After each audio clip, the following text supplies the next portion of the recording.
Ang mga Pilipino ba ay dapat matuwa o dapat bang mangamba dito sa Pax Silica project na ito?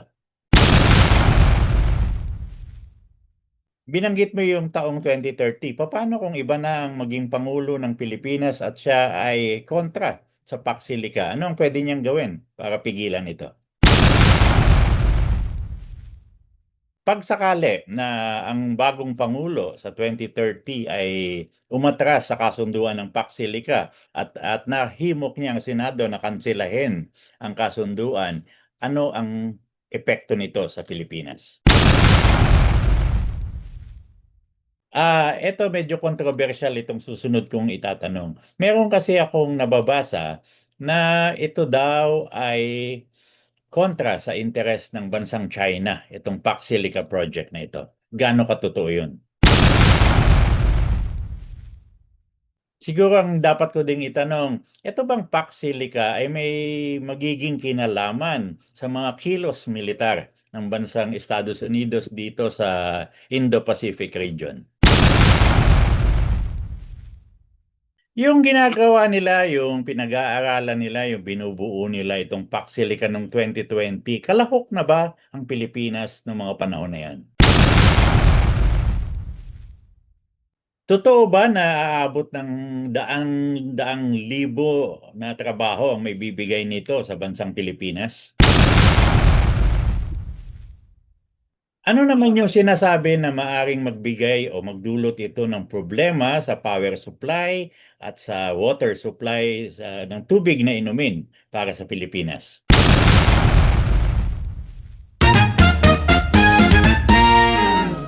Ang una kong tanong yung tungkol dito sa Pax Silica. Ano ang nalalaman mo dito?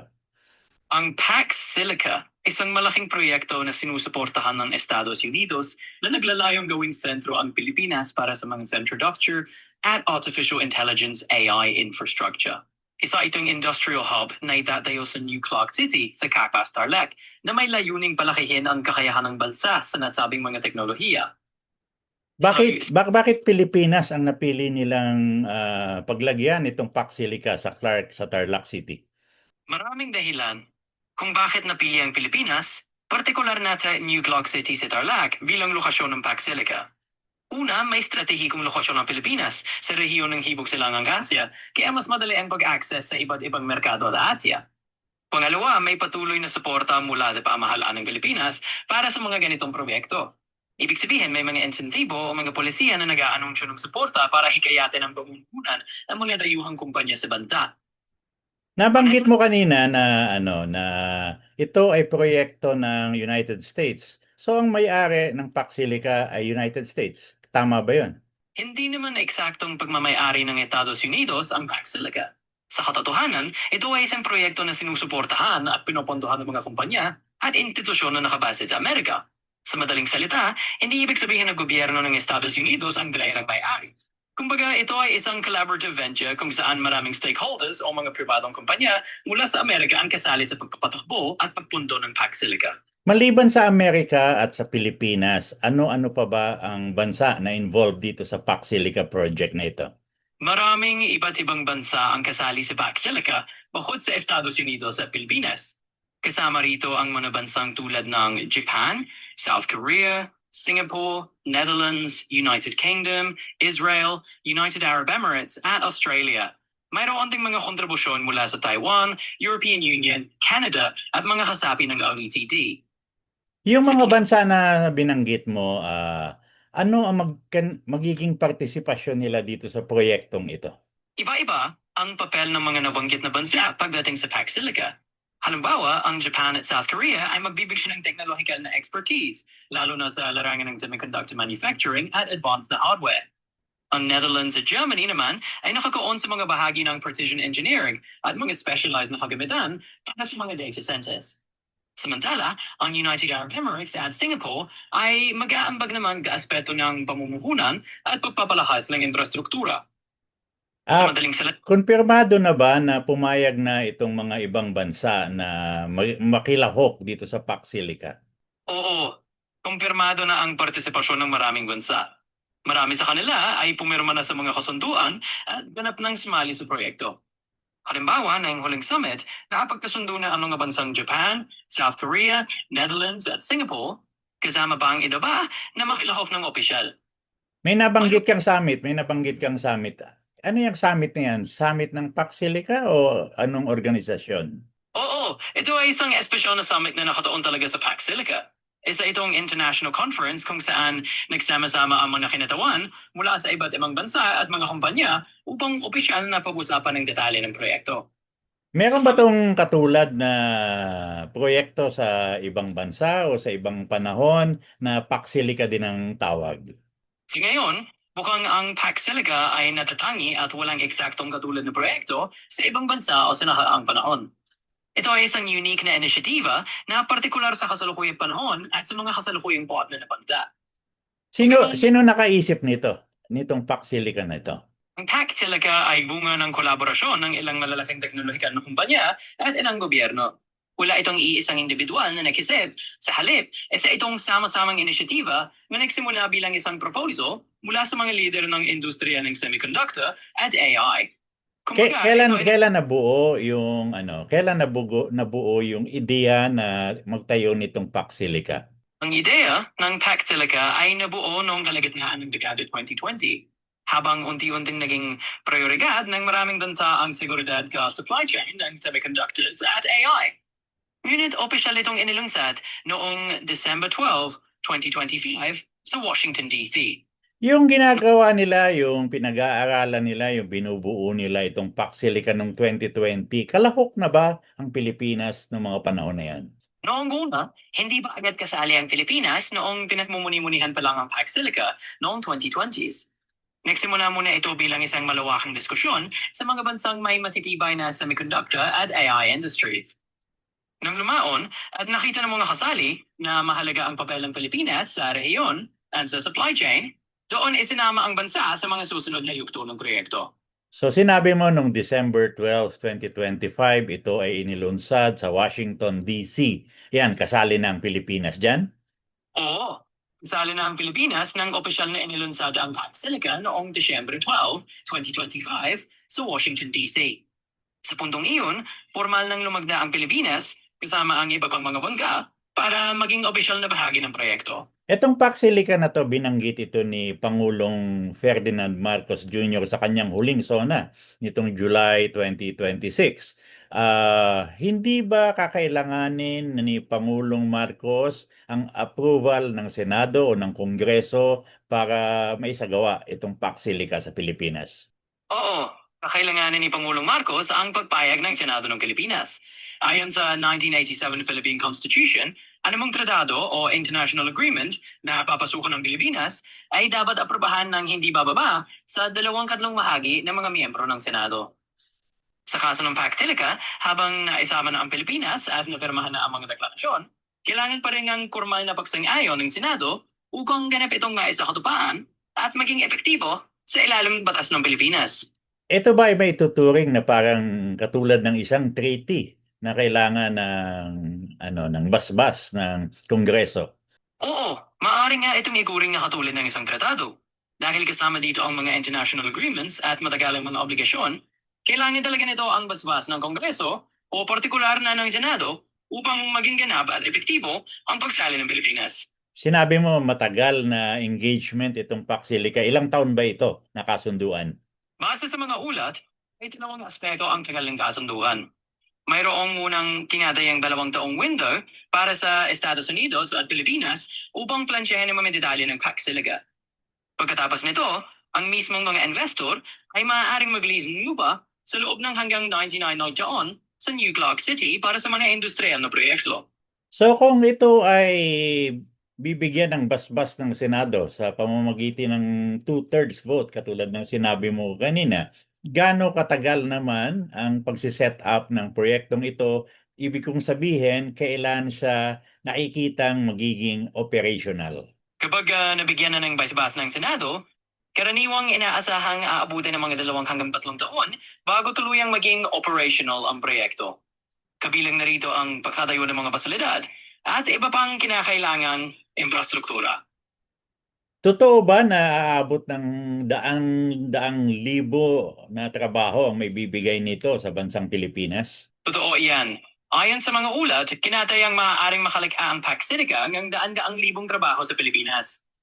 Depende sa pinagmula ng pagtataya, maaaring mag-range ito mula 130,000 na high-quality jobs hanggang sa halos 500,000 na mga digital at technical na posisyon, gaya ng binanggit ng iba't ibang opisyal at ahensya. Ano naman yung sinasabi na maaring magbigay o magdulot ito ng problema sa power supply at sa water supply ng tubig na inumin para sa Pilipinas? Isa ito sa mga isyong pinag-uusapan niya. Dahil sa laki ng proyektong Paxilica, inaasahan nga tataas ang demand para sa kuryente at malinis na tubig, lalo na sa mga lugar na pagdarausan ng mga planta o pasilidad. May mga nangangamba na baka magkaroon ng kakulangan o mas lalong lumaki ang konsumpsyon sa mga rekurso, kaya ito ay isang issue na tinitingnan din. So, tingin mo ba mareresolba agad itong problema na ito? Makakaisip mo sila ng solusyon para hindi ito makaapekto ng negatibo sa Pilipinas? Malamang ay magiging bahagi ito ng mga masinsinang planong kailangan pag-usapan ng gobyerno at ng mga stakeholders. Karaniwan, may mga hakbang na buwasing gawin tulad ng pagkakaroon ng mas maayos na plano sa energy at water infrastructure. Kung maaga nilang matutukan ito, wala kayang chance na maiwasan ang mga negatibong epekto bago pa man magsimulang buo ang proyekto. Paano kung nakapirma na ng treaty o ng kasunduan ng Pilipinas at na lumalabas na mahirapan pala talaga ang mahanapan ng solusyon ang kuryente at ang tubig? Makakatras pa ba ang Pilipinas? Depende yan sa mga probisyong nasa kasunduan. Kadalasan, may tinatawag sa mga exit clauses o mga kondisyon kung saan maaaring umatras ang isang bansa kung talagang hindi nakakayanin o kung may seryosong isyong lumitaw. So kung talagang maging napakalahan ng problema sa supply ng kuryente at tubig, posibleng suriin kung may ganitong mga probisyon at kung maaaring gamitin ang mga ito. Pinagpapalagay ko na meron ng nakahandang treaty o kasunduan na dapat iratipika ng Senado. Ang tanong ko ay ito.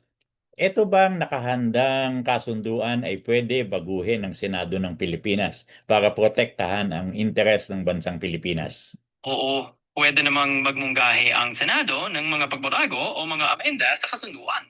Karaniwan, bago ito tuluyang maratipika, may pagkakataon ng mga senador na talakayin at irekomenda ang mga pagbabago na magbibigay ng mas matibay na proteksyon para sa interes ng bansa. Ito medyo controversial itong susunod kong itatanong. Meron kasi akong nababasa na ito daw ay kontra sa interes ng bansang China, itong Paxilica project na ito. Gaano katotoo yun? Yan ay talagang mainit na pakfarin sa ilang ulat. May ilang nagsasabi na ang Paxilica ay maaaring makita ng China biglang isang hakbang na maaaring magbigay ng kompetisyon sa ilang aspeto ng industriya ng teknolohiya. Gayunpaman, kailangan nating tandaan na iba-iba ang pananaw ng mga eksperto at wala bang ganit na konsensus tungkol dito. Siguro ang dapat ko ding itanong, ito bang Paxilica ay may magiging kinalaman sa mga kilos militar ng bansang Estados Unidos dito sa Indo-Pacific region? Sa ngayon, batay sa mga ulat, tila nakadoon ang Paxilica sa teknolohikal at pang-ekonomiyang aspeto at walang direktang kinalaman sa mga kilos militar. Ngunit, syempre, ang anumang malakihang proyekto na may kinalaman sa teknolohiya ay maaari magkaroon ng mga implikasyon sa mas malawak na strategic na usapin. Kaya patuloy itong binabantayan.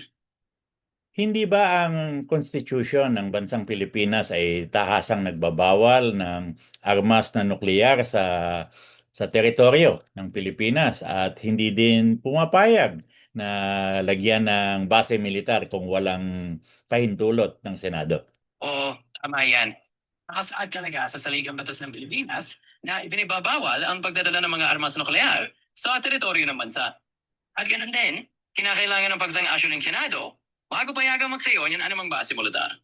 Huli kong tanong, tatanungin kita, ang mga Pilipino ba ay dapat matuwa o dapat bang mangamba dito sa Paxilica project na ito? Siguro, natural lang na may halong saya at pag-aalala. May mga Pilipino na matutuwa dahil posibleng magdulot ito ng mga bagong oportunidad at inobasyon. Pero may mga mag-aalala rin, lalo na sa mga usapin ng rekurso o ng posibleng implikasyon nito sa ugnayang panlabas. Kung ito ay matutuloy, kailan kaya ito maaring makapagsimula base sa realistic na timetable? Ayon sa mga ulat, inaasahang magsisimula ang Pagtalaga project sa unang quarter ng 2028. Sa kasalukuyan, target ng Basis Conversion and Development Authority, BTDA, na magsimula ang konstruksyon matapos mapirmahan ang mga kailangan pang kasunduan ngayong taon. Yung pagbibigay ng mga trabaho sa mga mamamayang Pilipino, kailan naman kaya yun mangyayari? Karaniwan, kapag nagkimura na ang mga unang yugto ng konstruksyon, doon na rin magkakaroon ng mga oportunidad para sa mga manggagawang Pilipino. Kaya kung magsisimula ang proyekto sa unang quarter ng 2028, posibleng sa parehong panahon o kaunti lamang pagkatapos noon, magsisimula ang hiring ng mga lokal na manggagawa. Yung fully operational stage, kailan naman kaya yun natin pwedeng asahan? Sa kasalukuyan, ayon sa mga projection, inaasahan na magiging ganap na operational ang proyekto sa bandang 2030.